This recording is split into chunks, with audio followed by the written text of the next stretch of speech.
Bonjour à tous et bienvenue. Ce matin, nous commençons avec le journal Flambeau qui, parlant de la session parlementaire de juin, nous présente l'enthousiasme des nouveaux sénateurs. Ils sont gonflés à bloc pour prendre activement part aux travaux de la deuxième session ordinaire de l'année législative 2023, pleine de grands enjeux. L'information ce matin, vous l'aurez en parcourant les colonnes du journal. Pour le quotidien Nouvelle Horizon, on s'interroge au sujet de Frambia, le vrai ou le faux successeur, qui se cache véritablement derrière le mouvement franquiste, alors que lui-même, le principal concerné, demeure silencieux, s'interroge également ce matin le journal à sa page 5.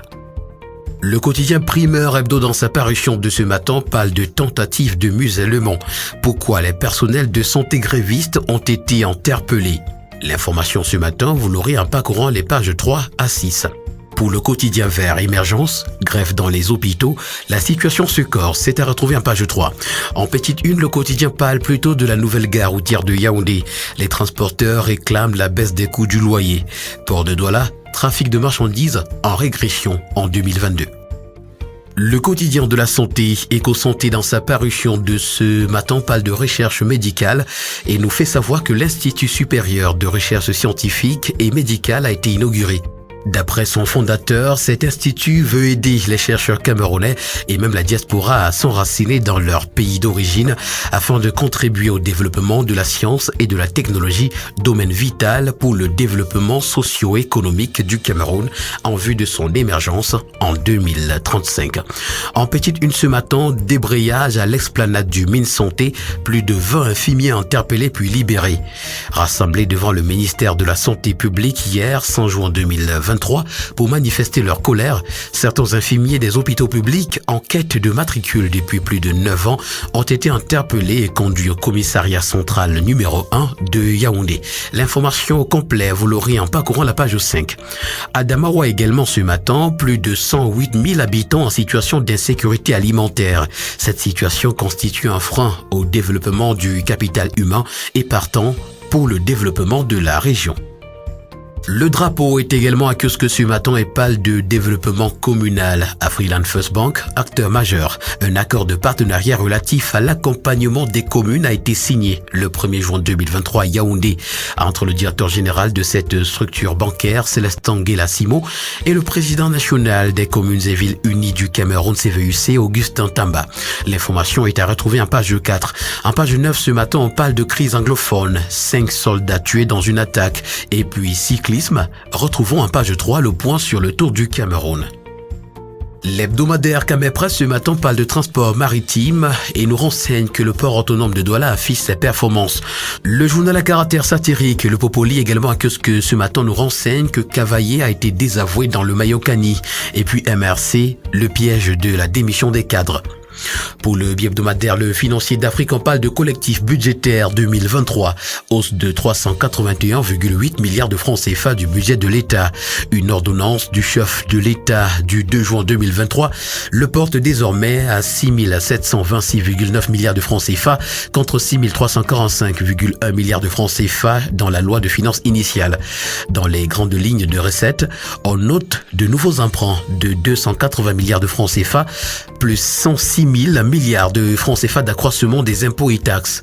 Au chapitre des dépenses, les charges financières de la dette augmentent de 308,2 milliards de francs CFA, de même que les dépenses du personnel en hausse de 55,5 milliards de francs CFA. Afrique centrale en petite une, l'apport du numérique dans l'inclusion financière à CEMAC nous est présenté. Financement des lignes de crédit d'Afriland First Bank aux communes et puis développement de la microfinance, le ministère des Finances à la rencontre des EMF. L'hebdomadaire Sans Détour, parlant d'approvisionnement de Yaoundé en eau potable, nous renseigne que Kamwata est paré pour faire du Pipeease la solution durable. Sécurité routière en petite une, 55 000 francs CFA par mois pour bénéficier de Human Driver. Autant d'informations que nous pourrons retrouver ce matin en parcourant les colonnes de l'hebdomadaire. Le tri-hebdomadaire Le Soir, dans son édition spéciale parue ce matin, parle de règlement de compte, l'inutile cabale du nommé Conrad Bebendi contre la mine du, titre ce matin le journal. L'hebdomadaire L'Avenir de Zéphirin Koloko ce matin, s'agissant de la 3e édition des Awards de l'Avenir et de la célébration des 15 ans de Bakassi, donne la parole à Aminatou Aïdio. Nous voulons faire des Awards de l'Avenir le temple de l'excellence. L'hebdomadaire La Terre Promise ce matin s'intéresse au chantier routier Tui Mankim qu'il présente comme un casse-tête chinois. Après la visite qu'il a effectuée jeudi dernier dans le Bas-Mekim, le ministre des Travaux publics envisage sérieusement de résilier le contrat avec l'entreprise chinoise China Railway. L'information ce matin est à retrouver en page 3. Le quotidien L'Info à chaud dans sa parution de ce jour est intéressé par les conteneurs de Congelcam en souffrance au port à la Grande Une. La régie du terminal à conteneurs et les transporteurs au banc des accusés et l'information qui nous est présentée. Il est important de relever que les marchandises entreposées dans les locaux du port restent sous la garde et la responsabilité du transporteur jusqu'à ce qu'il livre au destinataire, suivant les conventions internationales et les lois en vigueur, soulignent les panélistes du point de presse tenu hier à Douala par l'entreprise Congelcam. Le directeur général de Sitma, le DGA, le responsable de la communication et les conseils de Congelcam tenaient à marteler leur souci majeur qui est la protection de nos consommateurs qui ont droit aux produits de bonne qualité. Un échange qui a permis d'informer sur une situation critique qui accourt au terminal à conteneurs du port autonome de Douala depuis février 2023. L'arbitrage du ministre du Commerce ce mercredi 7 juin est vivement attendu, nous renseigne en commentaire ce matin le quotidien L'Info à chaud. L'information au complet, vous l'aurez en parcourant les pages 2 à 4. En haut de une ce matin, tribunal militaire de Yaoundé, Angelbert Lebon-Dachua déclaré non coupable. C'est à retrouver en page 12. Et puis des pages 10 à 11, Paul Ela s'exprime. Macky Sall, son Sénégal et sa parodie de démocratie. Le quotidien Mutation parle des rapports entre la régie du terminal à conteneurs et Congelcam en titrant « Les arêtes de poissons ». D'après le quotidien, les deux entités se rejettent la responsabilité du déblocage au port de Douala de 665 conteneurs, dont une dizaine contenant de produits halieutiques avariés. L'information, vous l'aurez en page 7. À la grande une de Le Point Hebdo, ce matin, JCAM, ECAM, Fusion, Wafofoko, égaré. Le mouvement patronal camerounais est en pleine tourmente depuis que les deux principales organisations du monde des affaires ont décidé de fusionner pour un patronat plus fort et qui accompagne l'implémentation de la SND 30.